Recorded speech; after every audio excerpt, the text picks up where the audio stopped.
শুরু করব। এই আসমান আছে বলে আছে রে জমিন, সূর্য আছে বলে ওঠে প্রতিদিন। ওই আকাশে যদি মেঘ না থাকে, ওই আকাশে যদি মেঘ না থাকে, কোনো দিনও বৃষ্টি হয় না। যে কলমে কালি থাকে না, সে কলম দিয়ে লেখা যায় না।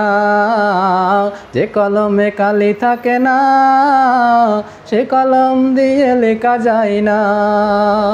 যে বাগানে ফুল ফোটে না, সে বাগানে ভ্রমর আসে না। এই আসমান আছে বলে আছে রে জমিন, এই সূর্য আছে বলে ওঠে প্রতিদিন। ওই আকাশে যদি মেঘ না থাকে, ওই আকাশে যদি মেঘ না থাকে, কোনো দিনও বৃষ্টি হয় না। যে কলমে কালি থাকে না, সে কলম দিয়ে লেখা যায় না।